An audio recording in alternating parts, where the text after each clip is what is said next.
Down a dark alleyway in Bangkok's Chinatown lies a hidden gem.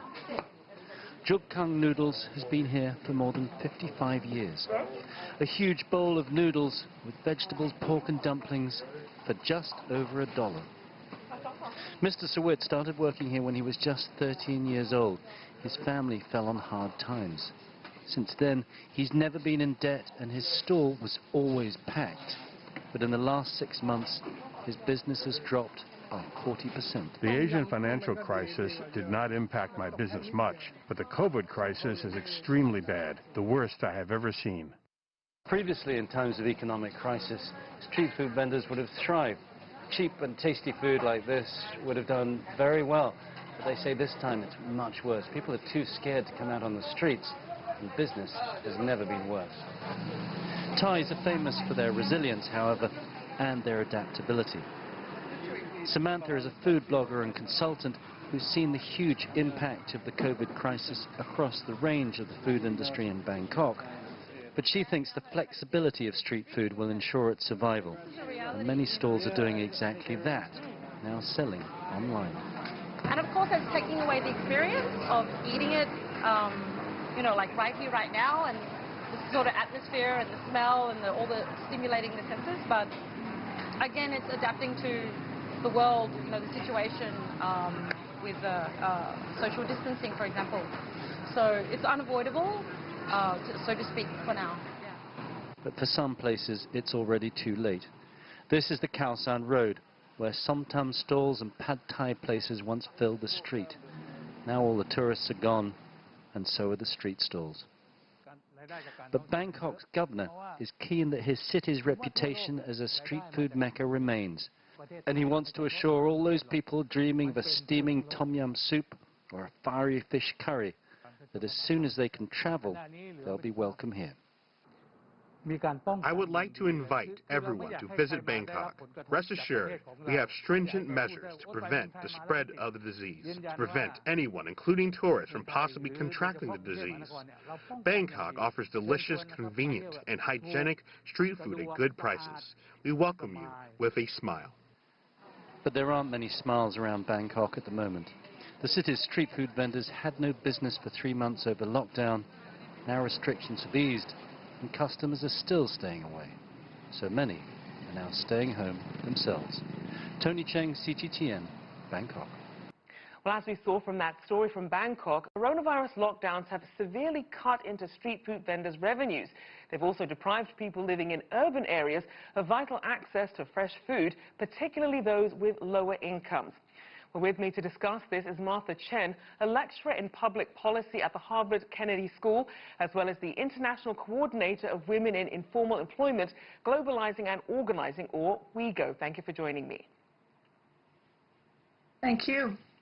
So help us understand the overall importance of street foods to nutrition and health, not just for those in urban areas, but those directly adjacent to it when it comes to developing and middle-income countries.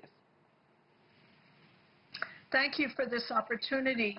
Your introduction was very full of important facts, and indeed, street food is a very important source of nutrition for poor households and migrant workers in particular, and other street vendors. Many street vendors who work long days on the streets buy their food and their tea and their drinks from the street food vendors.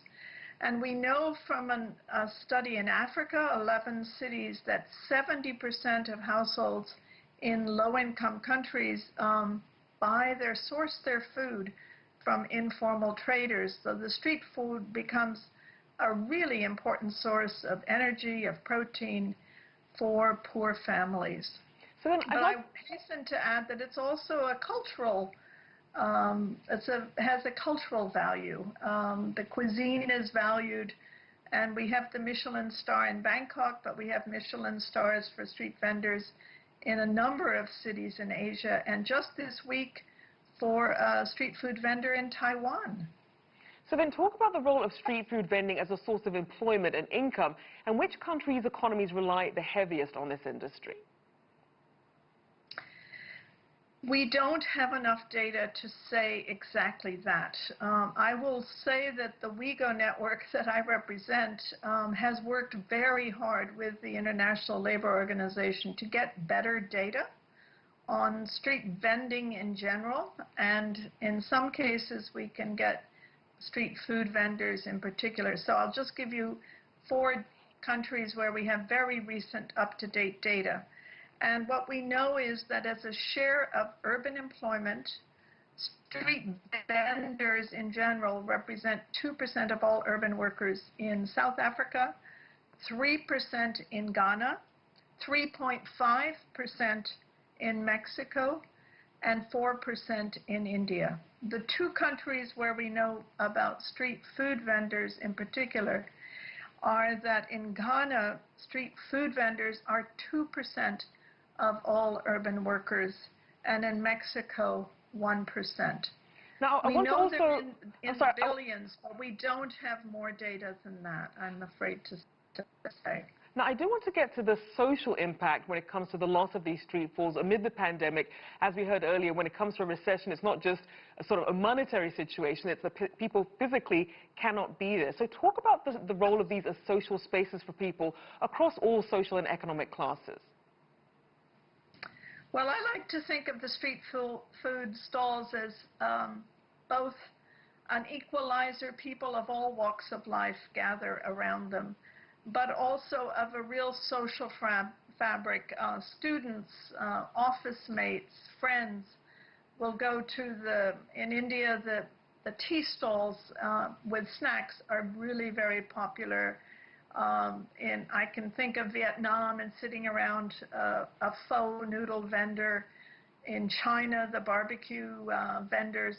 These are places where people gather from all walks of life. And so there is a social fabric element to street food. And of course, during the pandemic and the lockdowns, this social space has closed, but regrettably, other social spaces have also closed. Now, I do want to just quickly get to this issue of government policies in different countries and how they're addressing financially supporting street food sellers, especially since some of them are in the informal sector and perhaps would have trouble accessing some of this funding.